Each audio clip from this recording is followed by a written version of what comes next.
Bam. What's up, everybody? Welcome to the Wayfinder podcast. Hello. Happy Friday. Friday for us, yeah. Yeah. I don't know when you guys are going to see this. Whatever day that you're watching right now, hopefully it's a happy one. Make it a good day, whatever day it is. Yeah. We've been working on new content. We got all kinds of cool shit going on. Been an interesting couple of months. Yeah, it really has. So thank you guys for hanging in there. They've really been waiting. Yeah. You know. It's unfortunate that we haven't been able to do more, but we got good shit coming, though. Can't drink from a well that's dry. That's it, you know. And sometimes you got to stop chopping down the tree to sharpen the axe. Yep. You know, that's what I'm figuring out. Is we kind of keep evolving in this thing. Mm-hmm. You know, it's like we started this like 2 years ago. It was like me in my study at home in front of the camera, talking to my camera, which is an awkward thing to do. Yeah. Right. And you were kind of you went on that journey initially yourself. So I imagine that first video is an interesting one. I'm sure plenty of people that make content on YouTube have been there, but you were just at home and you were just like, I want to go do a monologue. Yeah. You know? Yeah, man. It takes a lot of gumption to get to that point. I appreciate your courage in that, though, because here we are now. This is one of my favorite things to do. You gotta kind of get a little bit self-inflated, you know, which it's hard whenever you're going through this phase in life like I was, where like you're trying to tear down your ego and suppress the ego and suppress that self-inflation and all that stuff and your self-inflated image. Yeah. And you're like, then okay, you put yourself on camera. All right. Now after doing all that, I got to convince myself that people want to see me on a camera and listen to what the fuck I'm saying. Yeah, it's not an easy transition. It's not an easy pivot to make. Mm-hmm. But we did it, and then I did a few videos, and then then I took a break for a few months and kind of again you reevaluate what you're doing, and then came back, and then we did the studio at the old house. Yeah, we actually set up a little studio with the best tripod ever. It was super high tech tripod. State of the art stuff. State of the art. Did a few videos, had a good time, and then did some interviews there, some Skype interviews. That was a really cool period. That was really sort of a neat transitional period. Took a few months off, reevaluated. Then we built this beautiful studio. Now we've actually got like a legit awesome studio. Yeah. Did a few videos, or a few podcasts earlier this year. Went out, traveled around, did some podcasts on the road in California. Which was fantastic. Fucking awesome. Mm-hmm. And then took a couple months off, and now we're back better than ever. And we have good, solid ideas for producing like regular, weekly, if not couple times a week, and getting content out. And that's going to be a whole new awesome phase. I think that we have a model now that we can continue on with a lot more consistency. I agree 100%. And it's also a lot more variety. Yeah, it does. It's not. We're not putting ourselves into any sort of box. So. Yeah. And I know we're going to talk about boxes today. Yeah. And before we do that, think about that. Yeah. There you go. Don't put yourself in a box. We're going to talk about that today. You know who I heard from? Dick Kahn. Oh yeah. Yeah, Dick hit me up. You had sent me a photo. He's got a chapter 2 or book 2. Yeah, book number 2. So for the audience, if you don't know, so Dick Kahn he goes by DMT Researcher on Instagram, and he wrote a book called DMT, the Spirit Molecule, DMT and My Occult Mind. That's what it was. DMT and My Occult Mind, Investigations of Occult Realities Using the Spirit Molecule. Mm-hmm. That's a long name and subtitle, but it's a big, huge book. I don't know, like 700 pages. It's fucking massive. It's a big tome, like a Bible. But it's 600 trips. He smoked DMT like 600 times in 2 years or something like that, 3 years. And I can't even imagine. That's a lot. And he wrote a book about it. And these are really fascinating experiences. But like, this is not a dude who is just sitting back, just like hitting the pipe. You know, like this is a guy who was going in there, preparing himself, and then recording everything he possibly could about the trip, and he really trained himself to hold on to as much of that information as he could. Yeah. And you can read about those trips and what he's learning from them, coming from the mindset of a person who's done a lot of occult research and esoteric research, mapping out the other side. I think there's something to be said about going in already being really versed. I can say from what little experience I have, not understanding certain symbolism, and then going into a place and seeing certain things. It was so jarring. There's fucking no context. Yeah, you're just like, what is this? Oh my God, let me go back. Yeah, you just kind of give into the awe of it. Yeah. So Dick wrote this book. It was great. We did a podcast together. I love Dick to death. He's just a great guy. Yeah. Very generous, loving, wonderful guy. And great conversation. Great conversation. Yeah, it was a great conversation. So you guys can go check that out on YouTube, which I guess right now is probably a good time to go ahead and plug the YouTube and go to wayfinderpodcast.com. Yeah, because we got a website. Great. Got a beautiful website that we got set up, and you can support us on Patreon there. You can just go to wayfinder.com, wayfinderpodcast.com. Yes. And wayfinderpodcast.com, you can get access to the YouTube, iTunes, SoundCloud, Spotify, Google Play. I forget. We have I think every platform. I think everywhere we can get the podcast up, we have it up. Yeah. Yeah. And as new ones come, we'll add those on. Yep. And that's your portal to get to all of them. Yeah. So it's a one-stop shop. Yeah. That'll get you there. And then you can also get access to the Patreon. So if you guys want to go donate to the Patreon, we definitely appreciate that. Yeah. It's a very cool thing. It lets us set up more field trips to go do some interviews with people. We'd like to do in-person interviews. Like, we have this beautiful studio, but the reality is we are in Dallas. We're in Dallas, man. You know what I mean? It's not the center of the conscious community by any means. Yeah, it's not. So we find ourselves traveling a lot to go meet with people, and so that gets expensive. Yeah, got to take the whole studio with us. We got flights, rooms, times. You know, it is costly, but it's worth it because we get to bring, all this really great information and cool conversations to the forelight. I mean, the one with Robert Grant was just mind-blowingly fascinating. So the opportunities like that we can take, we take them. But it is self-funded. So anything on the Patreon is just a blessing. It is. It really is. And we've got one coming up. I'll talk to you about later. But it's this guy. I can't remember his last name. But he's awesome. I love him. You know that men's group, Sacred Sons. Mm-hmm. They do men's retreats, these big convergences where they bring a lot of men together. They do masculine alchemy and masculine healing and stuff like that, and they just bring a bunch of men together for the course of a weekend or like 3 or 4 days or something. Yeah, that video you showed me from their website of just kind of a montage of the events and the interactions and stuff. It looks like a blast. Yeah. It's intense, It's a lot of, they do combo ceremonies, where they stick you with the frog venom and make you puke and diarrhea everywhere to cleanse out your body and reset your immune system, and do wrestling matches, but you shower after the combo ceremony before you start wrestling. Yeah. It's a different kind of mud wrestling. I'm not getting into that. Fuck. Yeah, you went there. So it's a really cool deal. So anyway, one of the guys that's involved with that, I've been speaking to him, Stefan. He's this awesome Australian dude. He and his wife are love coaches. Okay. And I've been checking out his videos on Instagram, and he's just such a fascinating guy, real well-balanced guy. And I've been talking to him, and we're probably going to end up going to San Diego to interview him for the podcast. Awesome. Wonderful guy. He lives down in San Diego. We'll go hook up with Jim while we're down there. Okay. Let's see our buddy Jim. Probably do a bullshit session with him for the podcast too, because why not? He's fascinating. Fucking crazy UK former sniper in the UK Army. I'm just a really interesting dude. Really interesting. Love Jim to death. What else we got going on? We're going down to Austin, October 28th, to go meet with Aaron Alexander of the Align podcast. Just coming out with a book right before Christmas called The Align Method. Mm-hmm. Aaron is a fascinating guy. He's a movement coach and a movement specialist, and also just a really well-rounded dude. Love Aaron to death.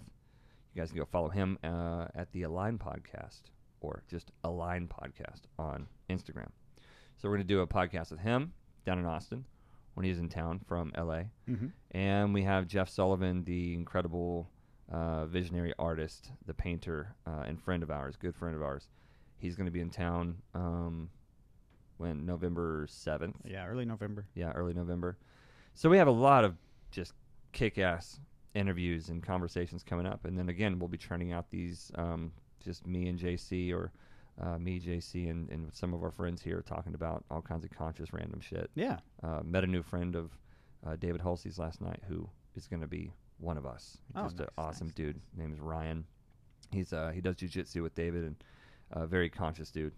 Very cool, conscious guy. And I think he's going to swing by and we'll do some podcasts with him. Trend, and no coincidence there, I'm sure, but people that are heavily into something like a martial art or whatever find that they're aligned with stuff that we're aligned with, even though it's so from a different place, but there's something ancient to martial arts and the discipline and everything, and it ends up bleeding over into your life. Yeah, man. And it's just a fascinating practice that, you start talking in what we consider woke or you throw the word woo or whatever. Yeah. Around, not everybody's going to go, oh, wow, that's really interesting. I'm like, well, I never heard that before, and it's jarring. But I find these martial arts guys are always like, yeah, exactly. And then they have something to build onto. Yeah, yeah. If you really get into martial arts, there's something to it. It's a spiritual thing, Mm-hmm. It's mental, it's spiritual, it's physical, and I think maybe that's what it is about martial arts at its core, is that it really is the conjunction of the development of the mind, body, and spirit. Mm-hmm. All at once. You have to think things through. You have to connect your mind and your body with what you're doing, and once you get really good at a martial art, I think it becomes a spiritual experience. I'm not great at any martial arts by any means, but I know enough people who are. Sure. That I think that's something that I think I see from that. So yeah, a lot of cool content coming up. So make sure that you guys subscribe. If you're catching this and you're not subscribed for any reason, subscribe on your podcast platform of choice, whether it's YouTube, iTunes, SoundCloud, Spotify, whatever. If you're going for a run, hit us up on Spotify. If you're driving down the road, put it on any of our audio forums. Yeah. And if you're sitting at your desk and you're chilling, you want to watch us talk, then go to YouTube. Throw on the YouTube. It'll be good times. And then always find us, Must Be Truth, and the Wayfinder Podcast on Instagram. So. Yep. We finally changed the Instagram to Wayfinder Podcast. You guys probably used the Shamanic Philosophy. That was like the original podcast name. We finally got that changed. Mm-hmm. All the platforms now. Wayfinder Podcast. Uniform. Easy. Yeah. Yep. Uniform across all platforms. Love it. How's your week been? It's been an interesting week. The normal grind. 9 to 5 in work. And Muggle world. And all that stuff. Yeah. But it's been heavy into research. Us doing more frequent and shorter conversations gives me all the motivation that I need to stay researching into. Got to keep your metal sharp. Yeah, absolutely. And shoot, man, life's just been throwing it at me lately, and I had to find something. You got to dig, you got to look, you got to I walk around with the tools that I possess to navigate this reality that I'm operating in. Yeah. But sometimes you need new ones, or you need to update or sharpen or clean. Yeah. I've been listening to other conscious podcasts and finding different things on. I love Instagram and the groups that we follow, because you'll see one post, and then if you take that next step to go then into a web browser and start to research on it or go find some literature on it, it always leads you down a rabbit hole of something that you can end up finding useful in your life. Yeah, we rabbit hole hard. I saw did I tag you in that Hollow Earth video? Yeah, I did not watch it though. It's 9 minutes long. Yeah. Man, I'm fascinated by Hollow Earth. It's interesting. It really is. There's I get that, like, most of us have a pretty concrete idea of what the Earth is. Mm-hmm. It's kind of like just a big round rock with a molten core, and it's like just a big rock. But I've always thought it was fascinating that there's a lot of evidence to me that the Earth could be a lot spongier. Mm-hmm. There could be ecosystems inside of it. Very Jules Verne, Journey to the Center of the Earth kind of thing. Mm-hmm. Maybe I read that and that influenced me early on. But I think it's fascinating. And maybe I can find that video and put a link on this video or something like that if you're into the Hollow Earth idea. And speaking of rabbit holes, right? Because fuck it, we're into rabbit holes. We may as well throw out some rabbit hole info, some bait for people to follow down the rabbit hole. Look up Admiral Byrd, B-Y-R-D. And he did a mission called Operation High Jump, and they back in like the 30s, I think, or 1927, somewhere between the late 20s, early 40s, and they went down to Antarctica with like 4,000 troops and a bunch of stuff, and supposedly went inside an entry to the Hollow Earth at the South Pole. And this is an admiral, in the U.S. Navy. He's a big deal. And then he went back and talked about this on TV, and you can still get the black and white recordings on YouTube of him talking about this land beyond the South Pole. Again, this is an admiral in the U.S. Navy, right? Yeah. You were in the military, so like the admiral's the highest rank in the Navy, isn't it? It's very, very high. It's very high up. I think there's layers and tiers to admiral, but right. Yeah, is a very well respected. Yeah, very well highly respected trained, dude. Earned that role. You don't just get handed it. Right. Credible source. Yeah, credible source, I would think. And he talked about it on TV, and you can go see it on YouTube. And he had a whole diary about it. And he was like, "Look, man, land beyond the South Pole. And the story is that he went down there and, they were flying in this icy terrain, and all of a sudden the icy terrain gave way to jungles and mammoths wandering around the jungles down there. And then they were tractor beamed into the hollow earth.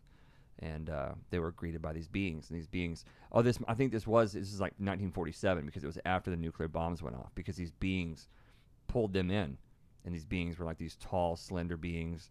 And they were like, hey, we're worried because you guys are setting off nuclear bombs now. You bombed Hiroshima and Nagasaki.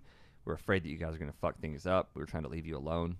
But, like, you're going to fuck yourselves up, or the earth, or both, or whatever, us, whatever. We're like, we need you to take this message back to your people and stop doing this, which the context that I kind of put that into was like, imagine that we knew about some tribe out in the Amazon and we didn't want to contact them. We wanted to leave them alone. Okay. Right? Because scientifically we feel like we're more advanced, and they live in their little bubble, and we want to let them do their thing, because that's sort of like, that's the prime directive from Star Trek, right? Like, don't interfere with people in their civilization. That's the prime directive. Don't get involved. Don't get involved. Leave them alone. Let life develop in its own way. And so I think that prime directive may be like a sort of a universal law that we certainly, the better parts of our scientific community try to honor that, and try to leave tribes alone out in the Amazon and let them do their thing. So it made sense to me that if there was an advanced race or species of humanoid on this planet, that was aware of our existence, and they're like, oh yeah, those savages, like, leave them alone, let them do their thing. And then all of a sudden those savages develop nuclear weapons. They're like, might want to do something. Might want to step in here, And so, we know that Hitler was really involved in Antarctica. We know that. We know that there were German bases in Antarctica. We know that Hitler was a fanatic for the occult and for the esoteric, and he was always, he was studying ancient magic and, witchcraft and all kinds of ancient occult shit, right? Yeah. And so he was sending people to Antarctica. Nobody really knows why.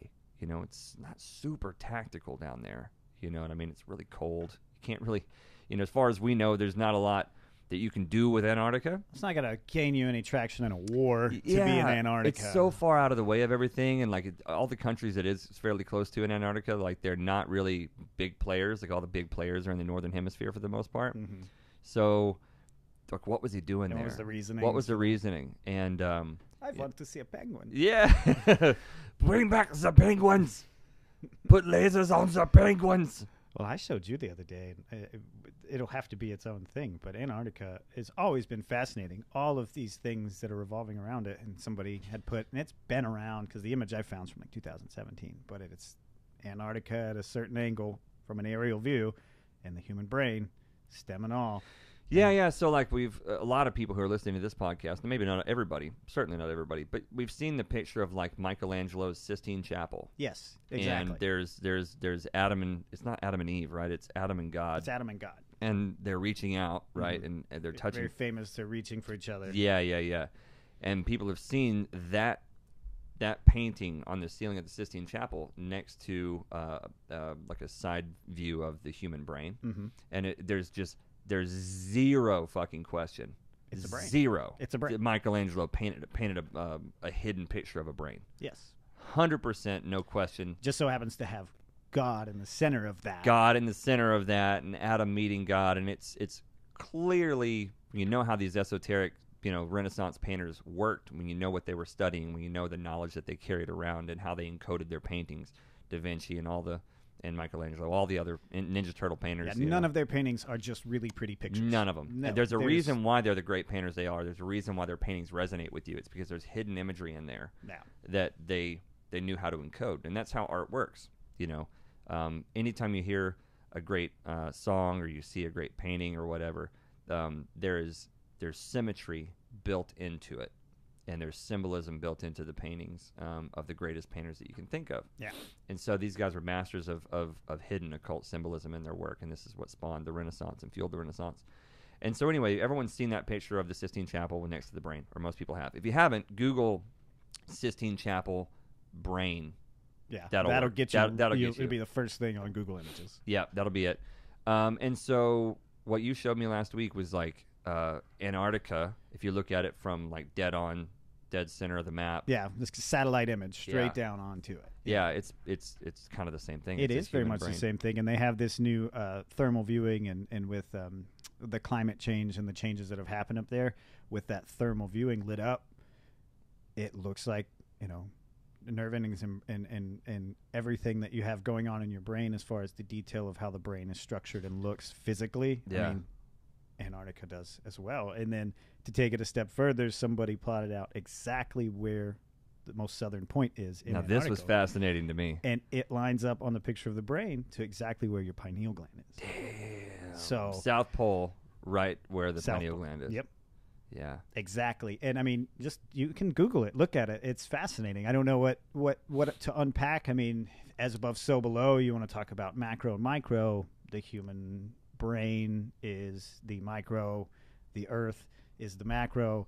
Antarctica could potentially be a source with all of the lore and stuff that comes from that place, and as little as we know about it, it's fascinating to sit there and just kind of play out theories in your brain and start connecting things that you've heard, and then you see this imagery, and it's powerful. It kind of goes, oh my God. Yeah, you know, sometimes, you know, again, when you understand the principles of correspondence, the Hermetic principles of correspondence, which are the as above, so below, as within, so without, as with the micro, so with the macro, as with the universe, so with the soul. And that's just the principle of correspondence, right? There's like 7 Hermetic principles that go beyond that, the principles of duality and the principle of gender and all this other stuff. But the as above, so below, and as within, so without thing, like sometimes you when you realize that, and you realize the connection between all these different things, it really helps you understand shit so much differently and so much better. But sometimes it's such a big scale, like this one, like I don't know what the fuck to make of it. Yeah. Like if Antarctica is the brain, pineal glands the South Pole.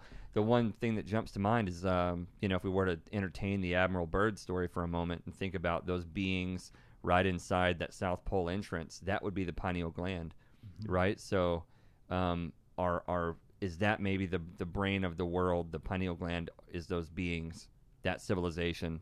And we are the outreaches. Maybe we're the arms of the world, the hands. You know what I mean? Maybe there's some. We are the appendages. We're extensions. Extensions, or maybe extensions of the nervous system of the Earth. Exactly. Something Maybe like the universe is the body. The solar system is the body. You know? Ooh, yeah, that's interesting. So, yeah, I think it's a good thing to bring up and to make people aware, just because we're in an interesting time. We talk about this all the time, the developments that we're making and the leaps and bounds that people that are walking around right now and operating in the space that they're operating in. It's really hard to deny that big changes are coming and revelations are coming into a lot of different things, and probably not new, but lost information that's coming into light, you know, and there's just things to know because, you know, in 5 years, knowing this, something could happen, and then all of a sudden you can make a correlation and be like, oh my God, that adds up. Not everything's supposed to line up and make sense right. It can't all make sense at one time. No, I think we would explode. Yeah. You know what I mean? Yeah, we don't know. It's too much information. Well, and it leads me to where I've been researching lately is I had heard Duncan Trussell. He's kind of this new voice that I like to listen to. He's a very fascinating stand-up comedian, but he's very well researched and read, and I love the way he articulates things. But he was mentioning something in a podcast, and it just stuck to me to where like a 3D cube, you know, 3-dimensional cube will unfold, and if you unfold it, if you've ever seen one unfolded, it's a cross. I mean, it's 3 across, 4 down, and that folds up into makes this 3-dimensional cube. And coming up with content and thinking of ideas and concepts, I just Googled cube unfolding into cross to get an image to kind of to put this theory out there and make this post, because, you know, I had a post that's wildly popular in the past couple of days where it's a fish in a fishbowl in the middle of the ocean. Right. And then there's a fish in the ocean, and the fishbowl is, you know, labeled religion, and then the ocean and the other fish is spirituality. Right. And so there was a correlation there that I'd like to make, because I'm spiritual, but I don't partake to a specific religion. Yeah. I'm fascinated by all of them, and I Yeah. get nice breadcrumbs from each one, but there are people that are devout into one Right. you know, religion, and I feel like they're boxing themselves off from other things that could They're be in the potentially fishbowl. useful. They're in the fishbowl. They're in the cube, right? Yep. The cube unfolds to the cross. And so I was trying to make that correlation, and I learned about cube consciousness, which was this fascinating concept of us operating in our 3D world. You know, we're in a 3D world, you Yeah. know, and our five senses are computing into our brain that is now making the image that this is a table, and you are you, and this is this shape, and it feels this way.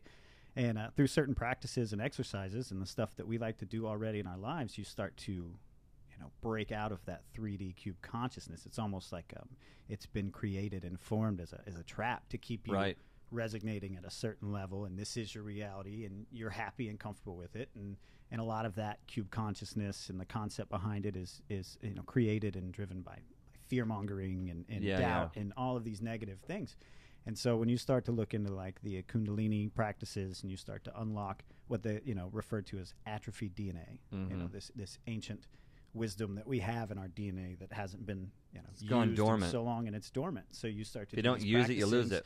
You start to research, and you start to open up that cube a little bit. You start to unfold it, and you get out of that 3D consciousness, you know, and you can start operating in what we like to refer to as 5D, which ultimately gives you a different way of thinking, processing information, honestly viewing things. You know, you meet a polymath, sometimes they don't see color, they see numbers, you know. Different ways of viewing the world, and it's not impossible for anybody. It's just, it's about practicing, and the cube and the cross reference point led me down this path of knowledge that led me to the Kundalini, which led me to the Akashic field. All of this stuff is connected and related. And you know, it's one of those things, and that's what the research is great for. Is you have this idea, like I just had an idea of a concept of something, you know, and just like, this will get people thinking or whatever, and then it just opened up this whole world of, oh wow, there's something to this Kundalini meditation and yoga, more than gets me feeling good, it gets my energy calm. No, it actually is doing more for my perception of my reality. You know, I think that's the thing that like a lot of people don't realize, and I didn't realize until I had a Kundalini awakening a couple years ago, and was that it's not just a matter of like yoga makes you feel good, it makes you more flexible, gives you more, even more energy, which those are all amazing things. It does that. Like, those are fucking awesome. That's enough reason to do yoga, you know, right there. But it's like really like, you know, awakening your Kundalini and activating it and keeping that energy flow active.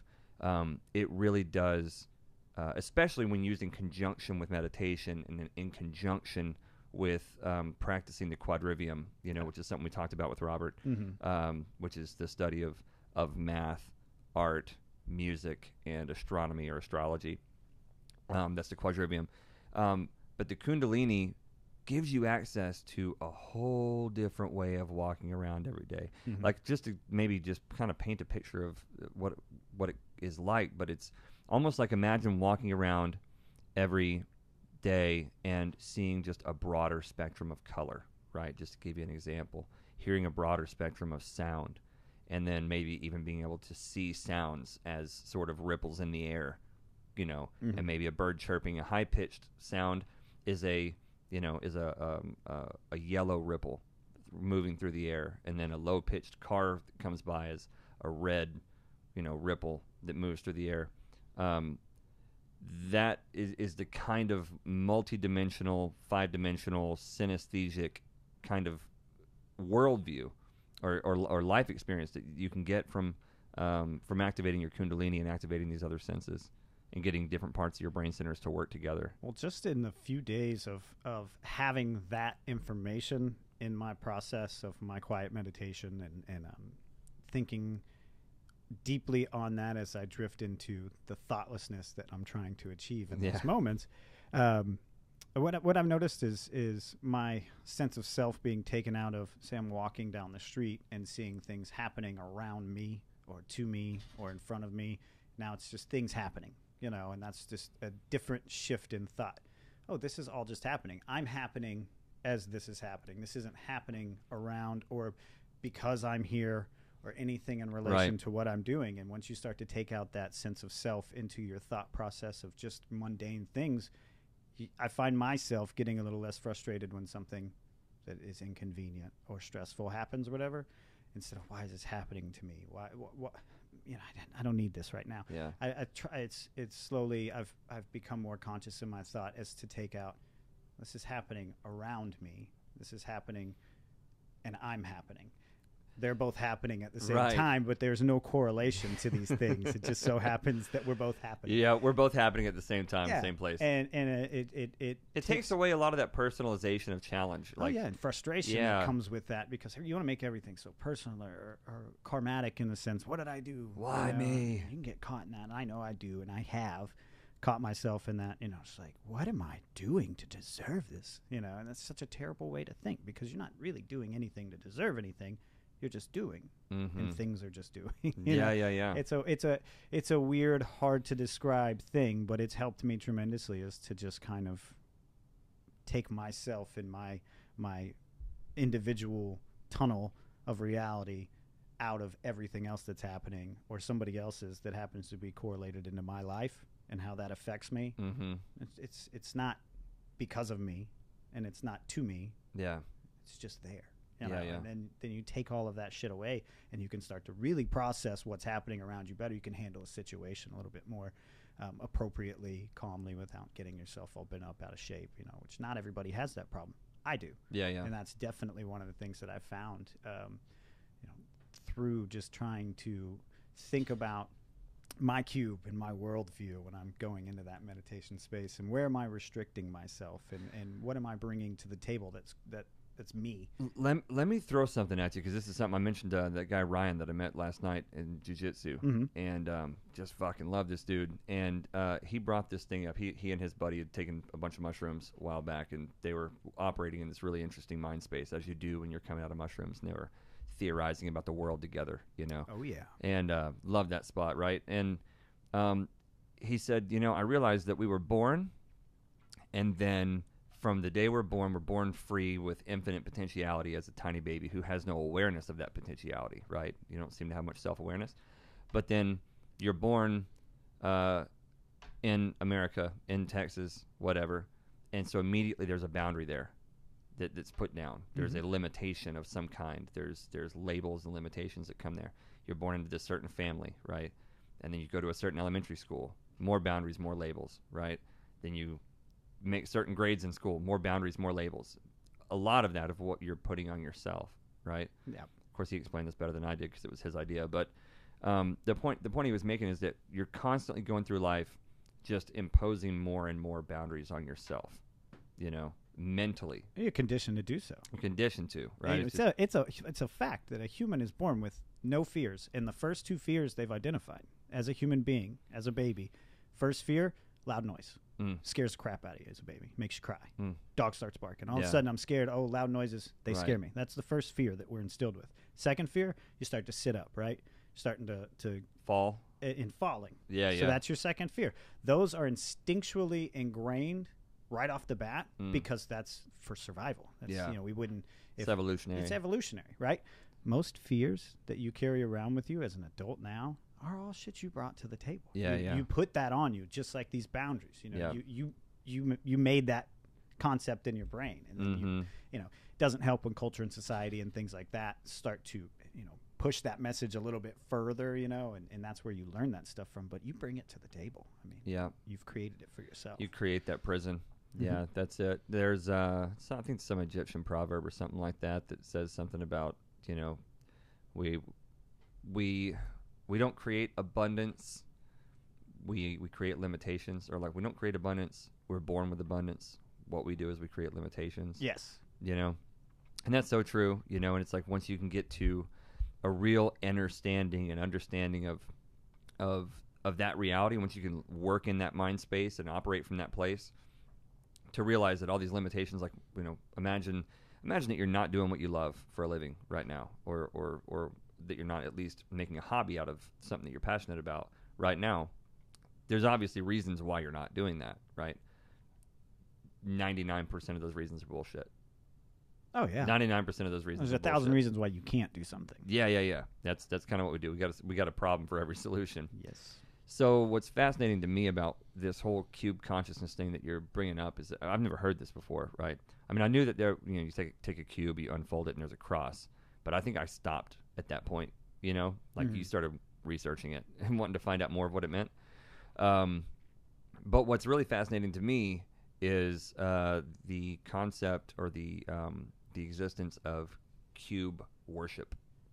which is a thing. Mm-hmm. I don't know if you're aware of that. No. But I'm not versed in it. Yeah.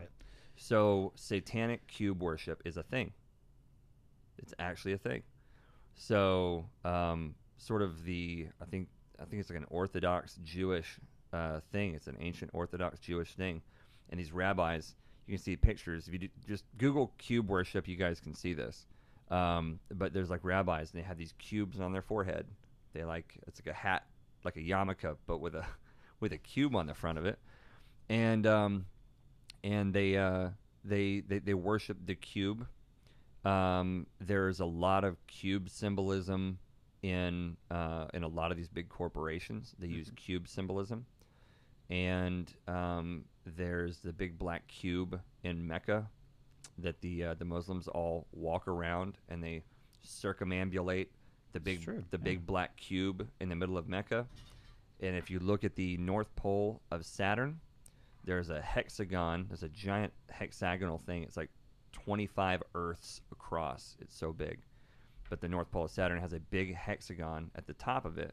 And if you take a hexagon and then you draw it flat on a piece of paper, and then you like superimpose a cube, or you take a three-dimensional cube and insert it into that hexagon, you'll find that a cube represented in 2 dimensions, when you turn it sideways, is a hexagon. Okay. So there is, of course, Saturn. The reason why that's relevant is Saturn is, mythologically speaking, Saturn is associated with Satan. Saturn, Satan, Seth. They're all Chronos. They're all the evil, the most evil of the characters in whatever mythology you're getting into. Saturn is also associated with our root chakra, which is, again, our lower self, where our crown chakra is associated with the sun, which is our higher self, which is Jesus, is the Son of God, the Christ consciousness. That's all associated with the crown chakra. So Saturn and cube worship are deeply intertwined.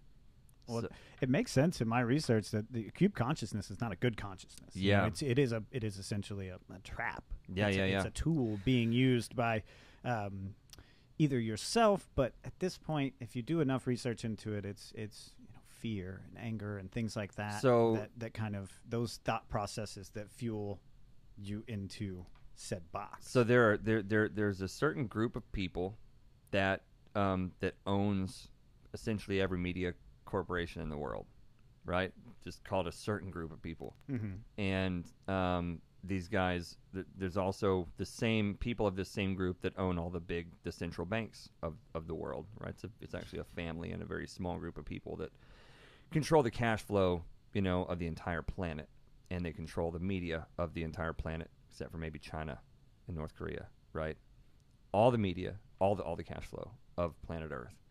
These are the same types of people that, have sort of satanic rituals and stuff, and what does the media do? The media spreads fear and discord and division, and it also wants to box you into a paradigm to keep you, from breaking out of that fishbowl and getting into the ocean. Oh, yeah. So I think great at that. It's a great tool for that. That's what they do the best. It's the fear box, right? And right after this, is there a murderer in your house right now? Stay tuned at 5. Stay tuned to find out. We were talking about that the other day, like, how many good deeds go unreported every single day in Dallas, in LA, in San Diego, in Seattle, in New York.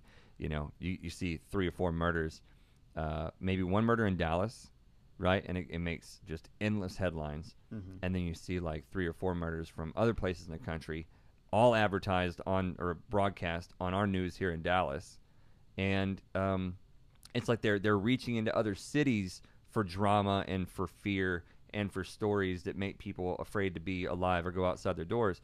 But like not one story about the 10,000 people that did something awesome today, or how many people saved someone's life today. Not entertaining. It's just not entertaining, and it doesn't serve the purpose. Well, it doesn't keep that cube consciousness going. No. If everybody's not afraid to go outside, then they're not operating in that cube, and that cube is that's how they control us, and that's how they keep us working the 9 to 5s and keep us fighting amongst each other. As long as we're fighting amongst each other, we're not trying to break out of that fishbowl and create a better world. Yeah, if you assign to we are vibrating, at all times, everything. We are vibration in that we control a small torus field around us. That's we're projecting that out.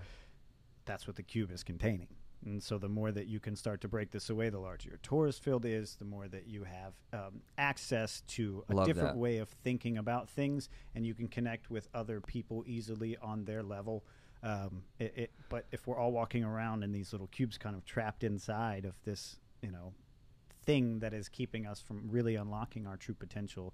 I mean, you ever communicated with somebody without communicating with them? Usually it's somebody that really, really well, and you can kind of look across the room and with a head gesture or even just a look, a glance, like they know exactly what you're thinking.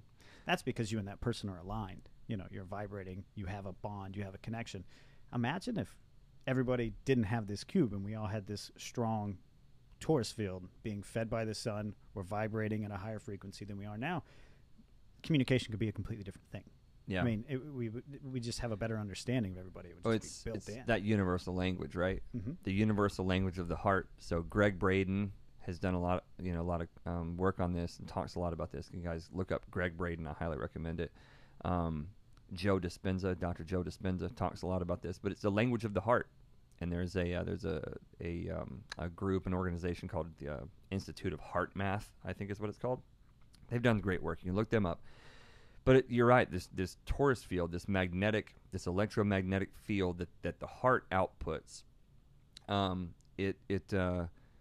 What I'm picturing in my head as you're talking about this, I didn't think about it till you said it, but the torus field is like an apple, right? It's kind of what a torus field looks like. Yeah. It's an energetic flow that looks like an apple. Has the top dips in, the bottom dips in. Energy flows in this sort of donut shape, right? Yes.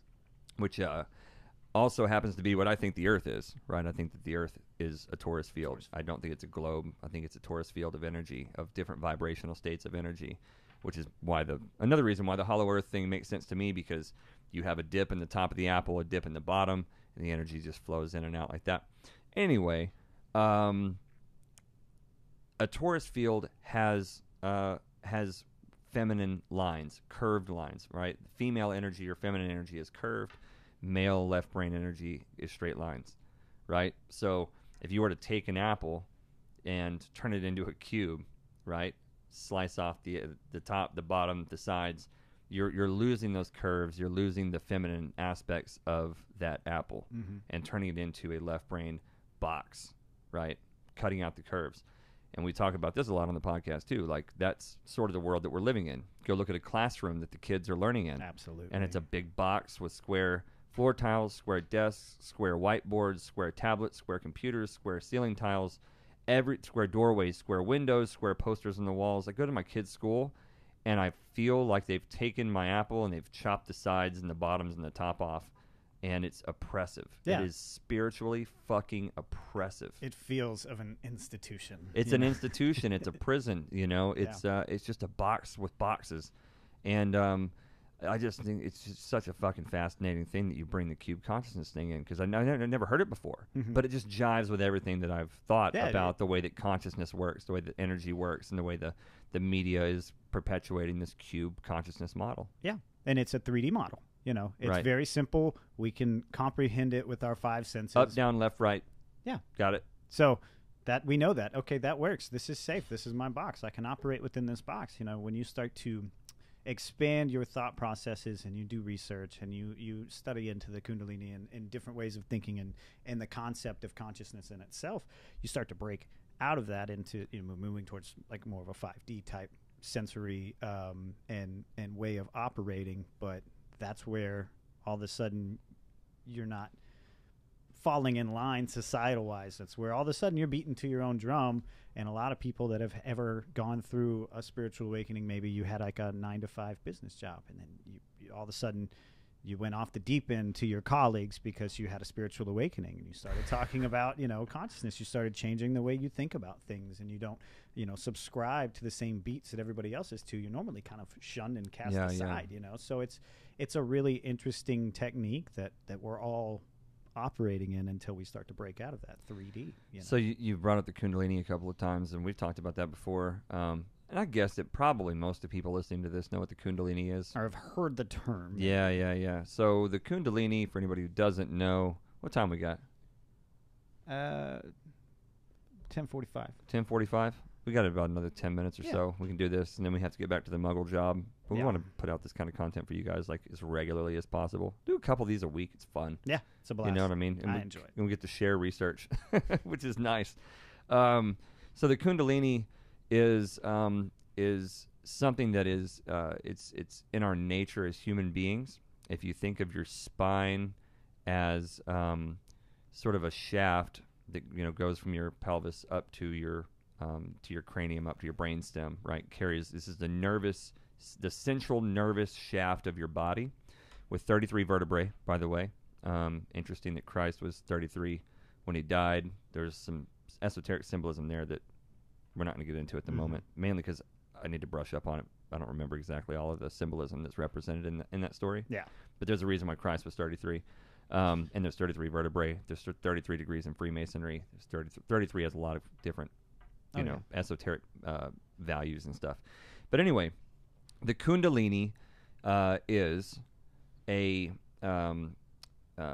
an energy stream that flows up your spine from your pelvis to your brain and then out the top of your crown chakra. And it is represented in Chinese, in ancient Chinese symbolism by the dragons, which is where dragons come from, is the Kundalini itself. And it's a male and female energy. There's two serpents that start at your root chakra, and then they swirl around your spine, and they come out the top of your crown chakra like a roaring dragon. And if you've ever had a Kundalini awakening or a Kundalini activation, then you know what that feeling is like and that sensation is like. And it's not just a physical feeling, it's in your spirit, it's in your soul. It's just something, it's like taking a mushroom trip. It's something that takes over your perception. Everything goes away, and you become aware of this energy that literally you feel this dragon coming up around your spine. It's a very serpentine feeling, and then out the top it's like a roaring head of a lion. This energy bursts through your crown chakra like the head of a dragon. And when the first time I had it happen, I thought, man, it's like a snake with a lion head. And then I just went, oh my God, that's a dragon. It's a dragon. That's a dragon. Yeah. And if you look at like any Chinese dragon you've ever seen, that's what it looks like. The big. I always wonder why the head was so big and exaggerated, and they had all these plumes coming off of it and all this kind of stuff. And then you go down to the Mayans, who we're told had no contact with the Chinese, and you look at like the pyramid of Quetzalcoatl, of I think Teotihuacan, and they have the pyramid of the feathered serpent, which is what Quetzalcoatl was called, their god. And it's a fucking Chinese dragon. Yeah. In Central America, and it's a big dragon with a big plumed head, and the snake is coming down the steps of this huge pyramid, and he's got a big plumed head at the end. It's a Chinese dragon. Exactly what that is. Exactly what it is. And it's because these people were tapping into the Kundalini. And if you took people that were 5,000 years apart, 5,000 miles apart, doesn't matter. If they've had Kundalini awakenings, you're going to represent a Kundalini in your art, in your drawings, your statues. It's going to be very similar. I promise you. It's going to be a serpentine body and a big roaring animal-like head. Yeah. It's a very animalian, animalistic. At its core, it's going to be the exact same thing, maybe with your artistic license put on it. But, but it is what it is. It is what it is. You take 100 people from different cultures that have a Kundalini experience, and they're going to represent it in recognizably similar ways. And so the Kundalini is a very, very powerful energy that we have innate in us. And I think that it's also the serpent in the garden that brought Adam and Eve the apple of the knowledge of good and evil. I think that the apple being that torus field shape, again, I think that's relevant too. Some people think that it wasn't an apple. The language just said fruit or food. And some people think it was a mushroom. Terence McKenna in Food of the Gods. Food of the Gods is a book that he wrote, and he kind of discusses that too. So I don't know about that, but the serpent in the garden, I'm fairly certain is representative of the Kundalini. Really? I think so.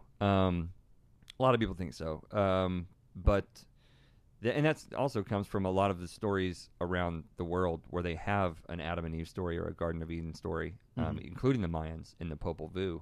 They have a very similar creation story about a serpent, and they always revered the serpents. The Mayans revered the serpents tremendously. We've traveled a lot to native sites all over the country, And everywhere we go and we talk with the elders and even, just with the experts on site, most of the native people, or especially around the Southwest, but, well, really all over the country, they revered serpents. Serpents were extremely important to them, and they were part of their religious ceremonies. Mm-hmm. And most of the experts now don't know enough about the religious ceremonies to know what part the serpents played in their religious ceremonies, but I'm pretty sure I know. It's funny that all of these, more ancient cultures and things, they revered serpents, and one of the most mainstream forms of religion we have now kind of associates the serpent with the devil. It's bad. Right. Ooh, they're bad. Right. Yeah, it's we live in creature. We live in fucking religious backwards land. Yeah, it's crazy. It really is. But the reason why this is all relevant, why it all ties into this cube consciousness is I think the cube consciousness thing is associated with the Abrahamic religions. I think it's associated with Saturn, Satan, the cube, the hexagon of the North Pole of Saturn. They're all associated with each other. Mm-hmm. And it's that cube that's being built by the banks and by the media that are boxing us into this three-dimensional state of consciousness. And the reason why they've demonized the serpent is because the Kundalini serpent is the single most powerful thing that we have as humans to discover ourselves and to understand the five-dimensional plus nature of reality. Break out of that cube. That's what the Kundalini practice will do. Is when I love the best way that I've heard it put is to awaken atrophied DNA. Yeah. I love that term, atrophied DNA, because there's just so much going on in our DNA that we're just not accessing. Percentage of it, we're not even sure we call it junk DNA. Well, the 98% of our DNA is supposed to be junk. Which is fucking crazy. I don't buy that. In like high school when I heard that the first time, and even as a 15-year-old kid, I was like, "That's fucking bananas." So we're just gonna be like, "No, we don't know what it is, therefore it's junk." Yeah. Okay. Crazy. Yeah. No. So that's another thing. There's just too many factors that bleed into it, and it motivated me. This knowledge that we're discussing in this podcast motivated me to actually put my best foot forward with my meditation practice, with keeping my body stretched. I haven't done full-blown Kundalini yoga, the Raja, I don't know how to say that specific version of it, that where it originated from.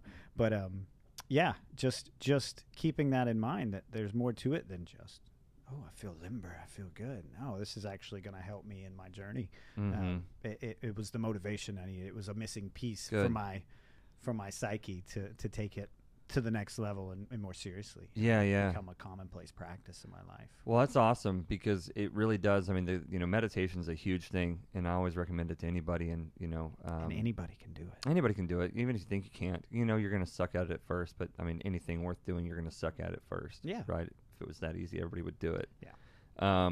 But it's super important just to clear your mind and kind of take stock of your thoughts, and to be able to separate yourself from your thoughts, because you are not your thoughts. Yeah, you might not get to a place of thoughtlessness. You might not empty your brain because there's something that you can't shake. But then in itself, you've identified one of your biggest factors that you need to deal with in that time. You might not get to this peaceful place because this one thing is bothering you, right? Fuck, do it the next day. You might want to go work on that one thing. Yeah. For sure. You might want to address that. Address that thing, and then do it again the next day. Yep. And just make it a consistent practice. And you'll get better at it. And you can start at 5 minutes of meditation. Mm-hmm. It'll change your life. You can just do 5 minutes a day. Then you'll find yourself wanting to do more. Then you'll find yourself making time to do more. Then you're like, I really want to push this to 30 minutes a day, and all of a sudden you're fucking Deepak Chopra. Mm-hmm.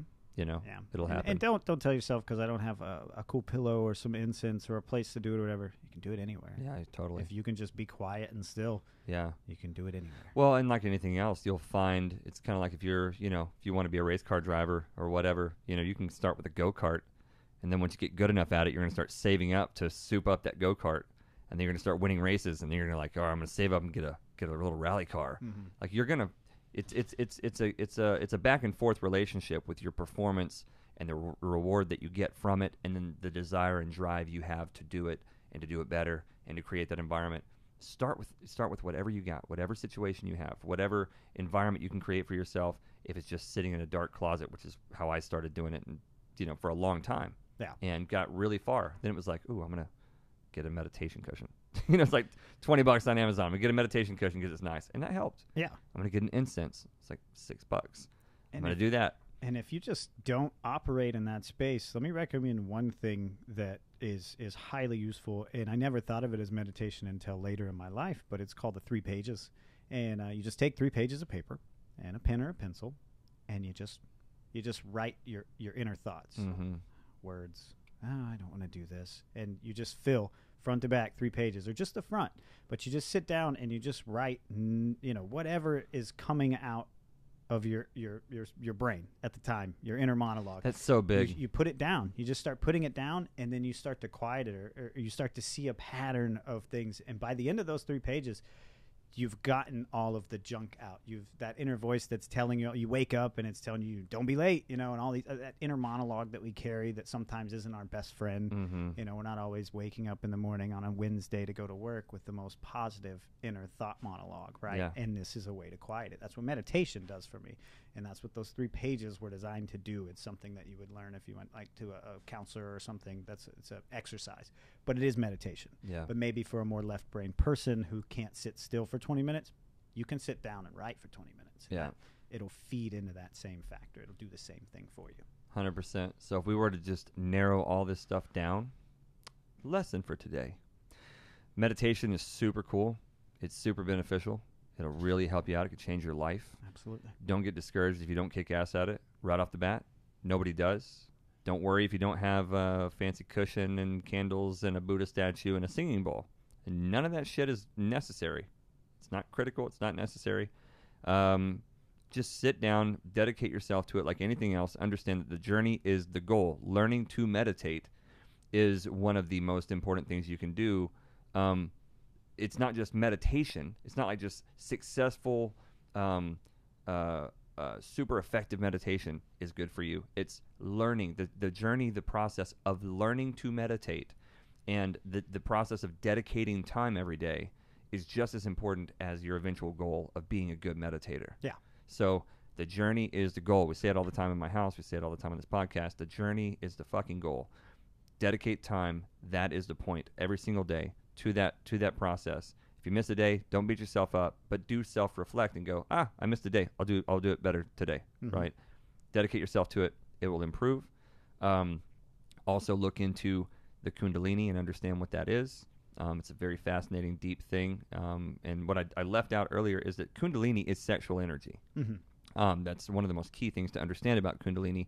It's another thing about our society is that we sit down a lot. We get a lot of root chakra blockages, and that damages the Kundalini's flow. The spine. I've got back problems, right? I've got Kundalini problems. Like I can't activate my Kundalini without a ton of effort. It like takes days or weeks for me to work out my back problems to get that Kundalini flowing, and that's from sitting at a desk for 10 plus years, right? So for the last 9 months of this year, I've been working on that and getting that worked out more.